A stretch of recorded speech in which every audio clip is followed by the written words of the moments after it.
Eh bien, le moment est arrivé, n'est-ce pas? Vladimir Poutine vit une guerre interne là-bas en Russie. Et cela pourrait être la goutte d'eau qui fait déborder le vase, on va dire, non?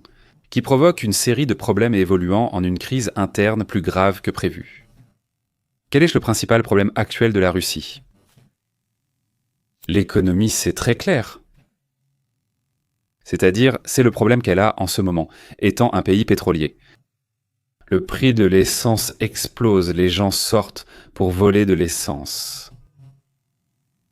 Et il y a de nombreuses vidéos qui montrent comment les voitures se retrouvent dans les rues au petit matin. Avec la EH, celui-ci. Eh bien, comment s'appelle le bouchon d'essence relevé? Quelqu'un s'est déjà venu siphonner l'essence ici? Non, jamais. Ou ça n'arrivait pas? Il y a seulement 3 ans, non? C'est une partie de la guerre, une partie de ce que l'on vit. Mais cela va plus loin. Cela ne l'intéresse pas. S'il vole un peu d'essence ou s'il y a un peu de pénurie, peu lui importe. Eh bien, ça ne l'empêche pas de dormir. Ce qui empêche Vladimir Poutine de dormir, c'est un affrontement qu'il a avec son principal banquier. Vladimir Poutine est au centre d'un échange tendu avec Hermann Gress, le directeur de la plus grande banque de Russie, Sberbank. C'est-à-dire, tu peux demander ce que tu veux aux banquiers, et surtout aux plus grands, mais tu ne peux pas leur demander de perdre de l'argent. Donc tu es d'accord que je dis, eh bien, ce n'est pas comme ça que ça marche, non? Donc l'idée, c'est, disons, d'accumuler, n'est-ce pas? Avoir donc un bénéfice au final, non?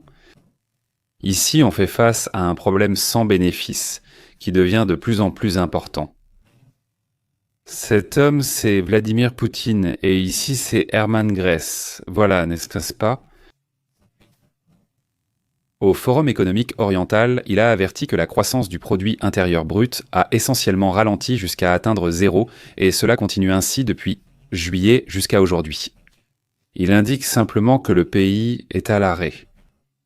Vladimir Poutine a immédiatement répondu, niant évidemment. Il dit que ce n'est pas vrai, que ce n'est pas le cas.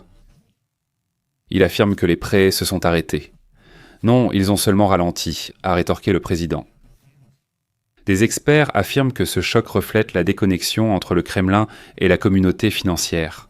Une chose est ce que l'on dit à Vladimir Poutine qu'il se passe, et une autre chose est la réalité. Et non, personne n'aime annoncer de mauvaises nouvelles directement à Poutine.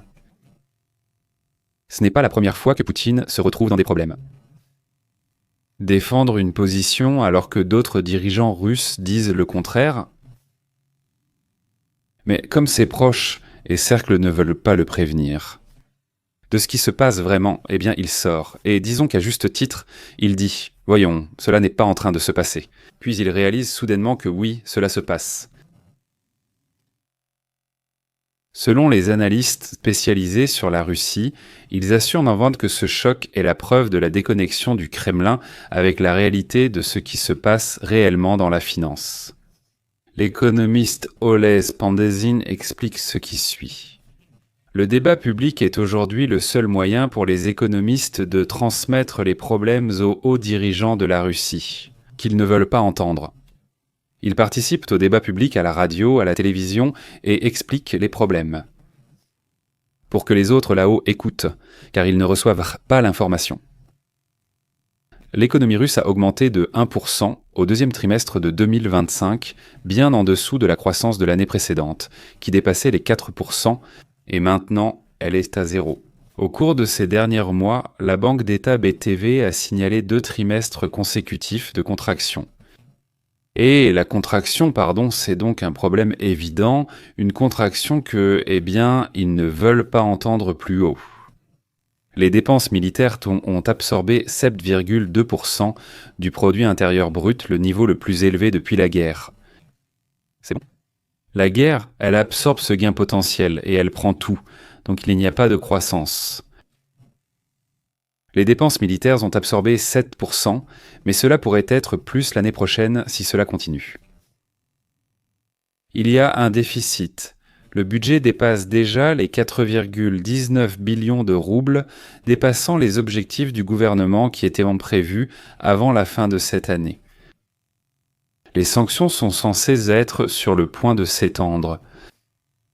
L'Europe comme les États-Unis subissent des pressions pour agir, tous deux se mettent la pression. L'Europe,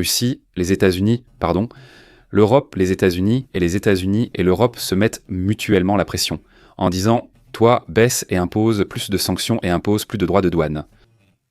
Réduisez les échanges avec la Russie, notamment en Europe et dans certains pays.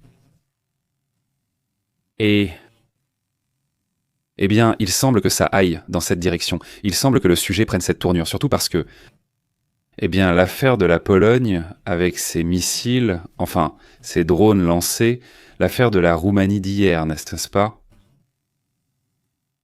Et de multiples cas liés à cette guerre hybride qui se déroule en ce moment. Donc, si le coup est porté à l'économie, aucun autre secteur ne sera touché. Et le principal problème, c'est l'économie. Eh bien, évidemment, c'est par là que viendront les prochains problèmes. D'un autre côté, pour changer de sujet, donc. La Roumanie a déjà confirmé qu'ils n'ont pas pu abattre le drone russe qui est entré dans leur espace aérien. Comme lorsqu'ils étaient sur le point de l'abattre, ce drone est passé du côté ukrainien et ils n'ont plus voulu s'aventurer du côté ukrainien, donc ils n'ont pas pu le faire. Il est resté presque 1 heure du côté roumain, mais finalement il serait tombé du côté ukrainien. C'est l'explication donnée par le ministre de la Défense, Lunut Mostenu, qui est le ministre de la Défense roumain. Il a expliqué que 2 F-16 ont décollé pour intercepter le drone. Ils étaient très près de l'abattre, dit-il, mais à un moment donné, il a tourné vers l'Ukraine et ils ont donc dû arrêter cet abattage, cet ordre. Une autre attaque attire également beaucoup l'attention aujourd'hui. Cela s'est produit dans une usine de métal appelée Metafrax Chemicals. C'est dans la région de Fern ou de Perm, là-bas. Comment ça s'appelle? En Roucha, n'est-ce pas? De la frontière où se trouve la Russie, juste pour qu'on se fasse une idée, cette frontière fait 1800 km². Oui, c'est vraiment surprenant. Eh bien, jusqu'où vont les attaques? Si on regarde, voici la carte, c'est la zone qui aurait été attaquée. Et ici, c'est l'Ukraine, à 1800 km. Imaginez-vous, non? On parle de quoi? De Monterrey à Cancun à peu près, non? C'est-à-dire un missile, enfin un drone d'Ukraine. Depuis l'endroit d'où ils l'ont lancé jusqu'à ce point. Voyons les détails connus à ce jour. En Ukraine, une nouvelle attaque de drone a été lancée contre des infrastructures critiques en Russie, cette fois à une distance record de 1800 km de la frontière. La cible était l'usine chimique Metafrax Chemical située à Goubka, dans la région de Perm, dans l'extrême ouest de la Russie. Selon les sources des renseignements ukrainiens, l'attaque a eu lieu le 3 septembre vers 21h20, comme l'a indiqué le gouverneur régional, Dimitri Makolin, bien qu'il n'ait pas révélé le nom de l'entreprise selon les rapports. Aussi, un autre coup porté aujourd'hui a visé Krishny, l'une des raffineries les plus importantes situées à Leningrad.